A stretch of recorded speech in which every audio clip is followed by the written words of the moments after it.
Servisyo! Totoo! Gagawin negosyo! And I hope that this today will matter. And I hope it creates a day. Ngayon, ayaw naman natin may patayin. Hindi naman tama yun. Pero ang gusto lang natin ay may managot sa lahat.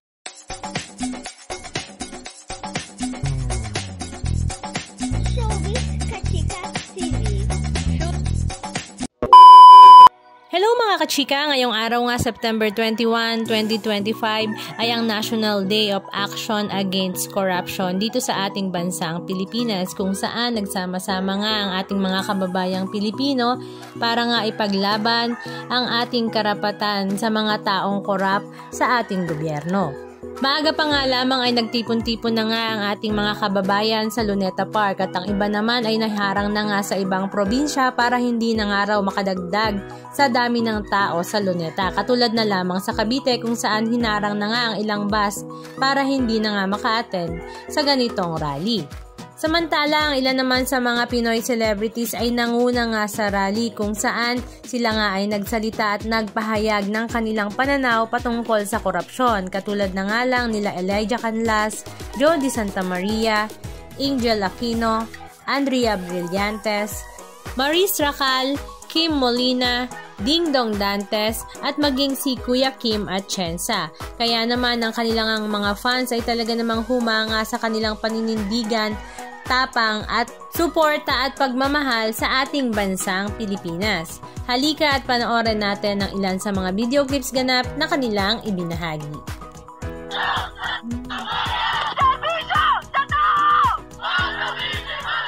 Gagawin negosyo! Servisyo!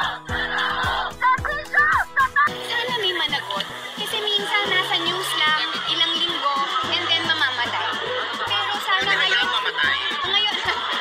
ayaw naman natin may patayin. Hindi naman tama yun. Pero ang gusto lang natin ay may managot sa lahat na nangyayari. Hindi pwede na parang araw-araw paso. Now, how many, 30-something years after, ganito pa rin. Actually, even worse. So, I think that it's time for all of us to really say something. And I hope that this today will matter.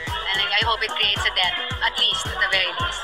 So, if this doesn't create any change now, I hope that in the future This is the very first time na sumali ako sa isang rally na katulad nito. Naniniwala ako na sa pagkakataong ito, it doesn't really matter kung anong sektor ang kinabibilangan mo, kung saang institusyon ka galing, kung anong paaralan ka graduate, or kung anong paaralan ka nag-aaral. Ngayon, lahat tayo nandito dahil tayong lahat ay mga Pilipino. At bilang Pilipino, may karapatan tayo ang bawat isa sa atin na malaman ano ba ang nangyayari sa pera, ano ba ang nangyayari ang sitwasyon ng ating bayan. Babies na nagyayabang ng mga mamahaling bag, mamahaling relo, na kani-kanilang mga mansyon, laging nagbabakasyon.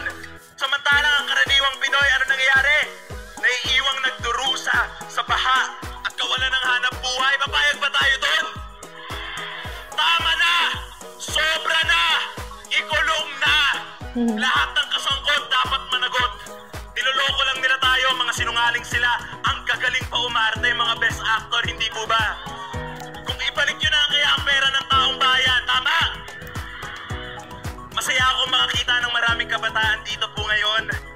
At marami pang mga mas nakakatanda na patuloy lang lumalaban kahit medyo paulit-ulit na lang dito sa bansa. Anong masasabi nyo mga kachika? Just comment down below. And please don't forget to subscribe. Thank you!